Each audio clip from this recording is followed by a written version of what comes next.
সুপ্রিয় শিক্ষার্থী বন্ধুরা, তোমরা কেমন আছো? আশা করি সবাই ভালো আছো। তো আজকে আমরা আরেকটি ক্লাস করব। আজকে আমরা গত ক্লাসে আমরা যে ক্রসিং দ্য বার করেছিলাম, সেই ক্রসিং দ্য বার সেই কবিতাটির কিছু প্রশ্ন উত্তর আছে। ওই কবিতাটির পরের পাতায় তোমরা দেখতে পারবে কিছু প্রশ্ন দেয়া আছে। এই প্রশ্নগুলোর উত্তরগুলো আজকে আমরা শিখব। এই প্রশ্নগুলো একটু চিন্তামূলক। তোমরা যদি একটু ভালোভাবে পড়ে দেখো যে এখানে অনেক ভাবনার বিষয় আছে। কবিতাটা আমরা কত ভালোভাবে বুঝতে পারলাম সেটার উপর নির্ভর করে আমরা এই উত্তরগুলো দিতে পারবো। তো চলো আমরা প্রশ্নগুলোর উত্তরে চলে যাই। প্রথম প্রশ্ন, what is the poem about? এই কবিতাটি কি নিয়ে এই কবিতাটি লেখা হয়েছে? তো এখানে দেখতে পাচ্ছ আমরা লিখেছি crossing the bar by Alfred Lord Tennyson is about the poet acceptance of death and hope for a peaceful transition to the after life. তাহলে এখানে আমাদের দুটি বিষয় খুব উল্লেখযোগ্য। একটি হচ্ছে ডেথ, মৃত্যু, আরেকটি হচ্ছে আফটার লাইফ। এই দুটি বিষয়ের প্রতি কবি ফোকাস করেছেন এই কবিতায়। মানুষ মরণশীল, মৃত্যু হবে এবং মৃত্যুর পরে বর্তমান জীবন থেকে আমরা একটি মৃত্যু পরবর্তী জীবনে চলে যাব। এই জায়গাটাতেই কবি এখানে ফোকাস করেছেন। তাহলে আমরা সংক্ষেপে বললে কবিতাটাই হচ্ছে ডেথ এবং আফটার লাইফ নিয়ে। তো এই সেন্টেন্সটা আমরা কিভাবে সাজিয়েছি? Crossing the bar by Alfred Tennyson is about the poet acceptance of death and hope for a peaceful transition to the afterlife. এই বিষয়টা নিয়ে এখানে আমাদের কবি উল্লেখ করেছেন। আর পিসফুল ট্রানজিশন এই শব্দটির অর্থ হচ্ছে আমাদের শান্তিপূর্ণ স্থানান্তর। অর্থাৎ মৃত্যু থেকে আমরা যে মৃত্যু পরবর্তী জীবনে যাব, এটা যেন একটু শান্তিপূর্ণ হয়, সেটা কবি বলেছেন peaceful transition to the afterlife. It uses the metaphor of a sea journey. তো তোমাদের ম্যাটাফোর শব্দটি কি মনে আছে? ম্যাটাফোর এবং সিমিলি আমরা যেখানে পড়েছিলাম প্রথম ক্লাসে, ম্যাটাফোর হচ্ছে দুটি ভিন্ন ব্যক্তি বা বস্তুর মধ্যে আমরা যে একটা কাল্পনিকভাবে একটা মিল খুঁজে পাই, সেটাই হচ্ছে ম্যাটাফোর। তাহলে মৃত্যু একটা বিষয় আর সি জার্নি, সমুদ্রযাত্রা আরেকটি বিষয়। কোনো মিল নেই, কিন্তু এখানে কবি কাল্পনিকভাবে মৃত্যুরও একটা জার্নি আছে, এটার একটা যাত্রা আছে। সেই যাত্রাটাকে কার সাথে তুলনা করেছেন? কাল্পনিকভাবে সি জার্নি, সমুদ্র যাত্রার সাথে তুলনা করেছেন, এবং এটা একটা সিম্বল হিসেবেও ব্যবহার হয়। To describe the souls passage from life to death. Souls passage, এখানে প্যাসেজ বলতে কোনো তোমার টিকাকে বোঝানো হয় না, এখানে প্যাসেজ বলতে ওয়ে, পথ বোঝানো হয়েছে। আত্মার যে পথে যাত্রা, ফ্রম লাইফ টু ডেথ, জীবন থেকে মৃত্যুর দিকে যে আত্মার যাত্রা, সেটাকে কবি বোঝাতে চেয়েছেন। Expressing a serene and hopeful Outlook.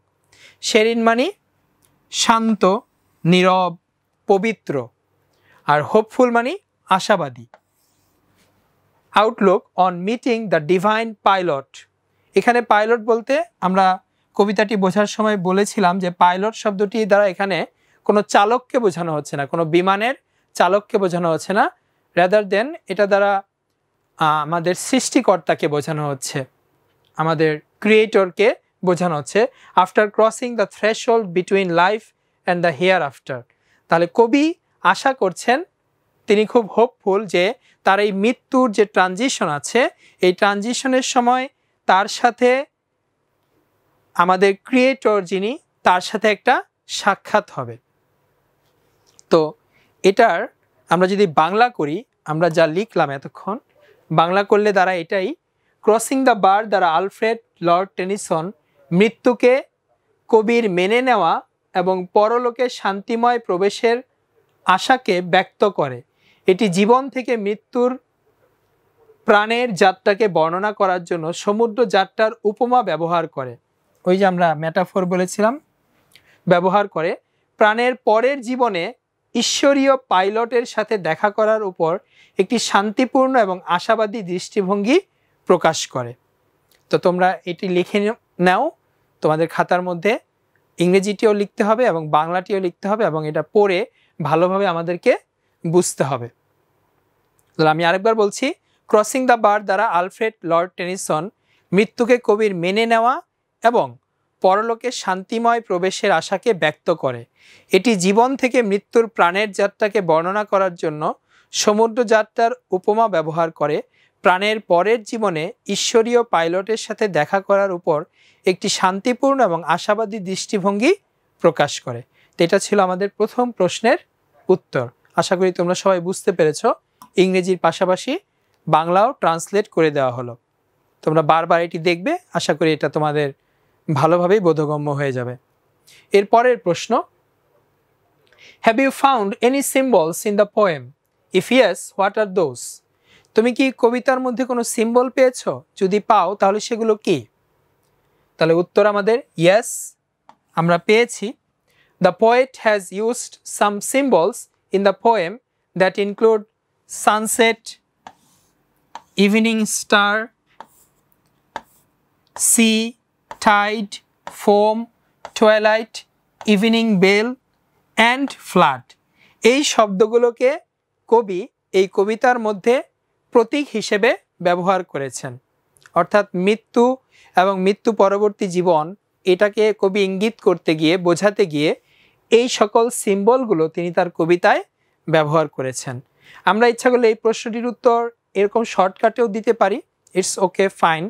আবার কবিতা বোঝার সুবিধার্থে আমি তোমাদেরকে আর একটু ব্যাখ্যা করে একটু বড় করে এই প্রশ্নটির উত্তর তোমাদের বোঝানোর চেষ্টা করব। তোমরা যদি এটুকু লেখো তাহলে এই উত্তরটা হয়ে যায়, কিন্তু আমাদের কবিতাটাও বুঝতে সাহায্য করবে। সেরকমভাবে আমরা এই উত্তরটা আর একটু বিকল্পভাবে শেখার চেষ্টা করব।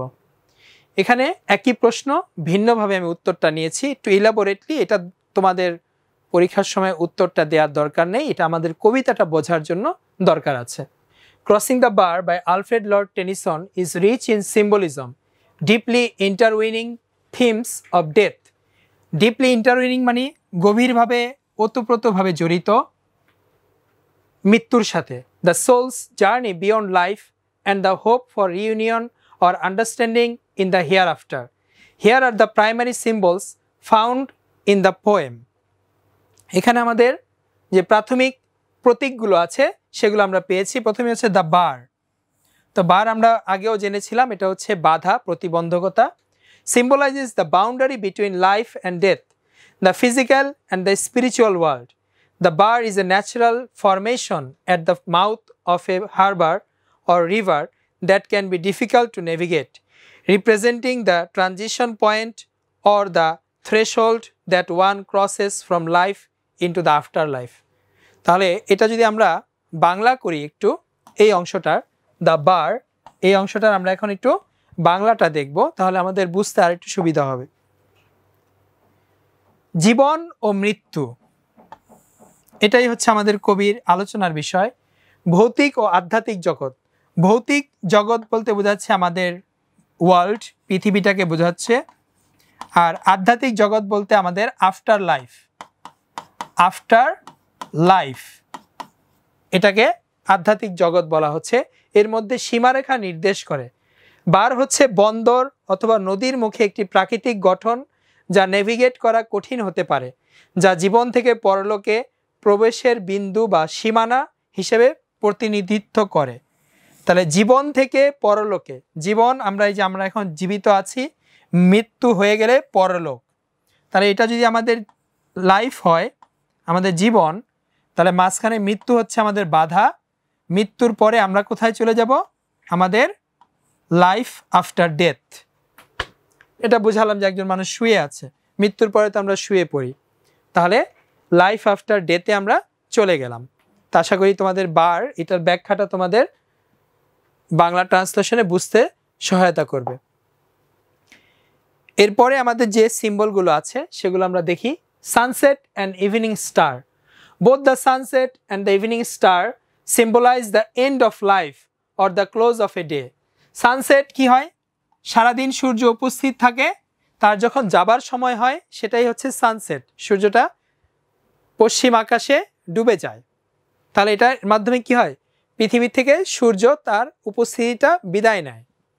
আর ইভিনিং স্টার হচ্ছে আমাদের সূর্যাস্তের পরে, সূর্যটা ডুবে যাওয়ার পরে আমাদের পূব আকাশে একটি তারা দেখতে পাই, মিটমিট করে জ্বলে, আমরা বলি শুকতারা। আর এটার সায়েন্টিফিক নাম হচ্ছে ভেনাস, সায়েন্টিফিক নাম হচ্ছে ভেনাস। শুক্র গ্রহটাকেই আমরা মূলত দেখি শুকতারা হিসেবে। Symbolise the end of life, এর মাধ্যমে কি হয়, আমাদের জীবনটা যে শেষ এটাকে প্রতীক হিসেবে কবি ব্যবহার করেছেন।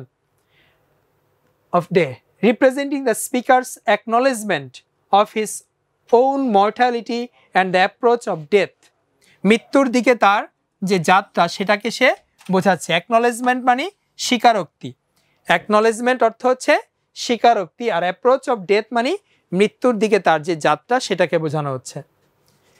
এরপরে আমাদের যে সিম্বলটা ব্যবহার করেছে ক্লিয়ার কল, স্পষ্ট আহ্বান। ক্লিয়ার কল দ্বারা কি বোঝাচ্ছে, স্পষ্ট আহ্বান বা ডাক, আহ্বান বা ডাক, স্পষ্ট যে ডাক সেটাকে বোঝানো হচ্ছে। এটা কে ডাক দেয়, আমাদের সৃষ্টিকর্তা আমাদের এই পৃথিবীতে আমাদের সময়টা শেষ হয়ে গেলে আমাদেরকে একটা ক্লিয়ার কল করেন যে তোমার সময় শেষ, এখন চলে আসতে হবে।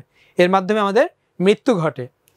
This symbolizes the inevitable and personal summoning of an individual by death. It's portrayed as a clear unmistakable signal that it's the speaker's time to leave the earthly realm. Earthly realm অর্থ হচ্ছে পার্থিব জীবন, পার্থিব জীবন। তাহলে আমাদের পার্থিব জীবন যে শেষ এর মাধ্যমে এটা বোঝানো হয়। তারপরে আছে the tide, the tide that seems too full for sound and foam and moves as if it's asleep symbolizes a peaceful transition. এই টাইড দ্বারা, টাইড তো আমরা জানি মূলত জোয়ার ভাটাকে বোঝায়, নদী এবং সমুদ্রের।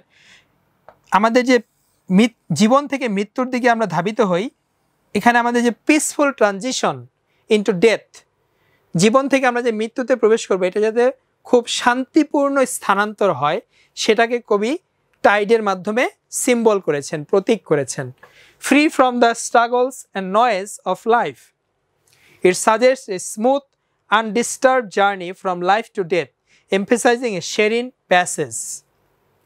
তাহলে এই তিনটি সিম্বল এবং আগের একটি চারটি সিম্বল আমাদের বোঝা হয়ে গেল। এর পরের সিম্বলটা আমরা খেয়াল করব, দ্য পাইলট। এটা আমরা আগেও পড়েছি, কবিতা পড়ার সময় বুঝেছি, এটা দ্বারা সৃষ্টিকর্তাকে বোঝানো হচ্ছে। পাইলট শব্দটি দ্বারা সৃষ্টিকর্তাকে বোঝানো হচ্ছে। The pilot symbolises A guiding figure often interpreted as God, এখানে আমাদের আল্লাহকে বোঝানো হচ্ছে। তারপর হচ্ছে টুয়াইলাইট অ্যান্ড ইভিনিং বেল।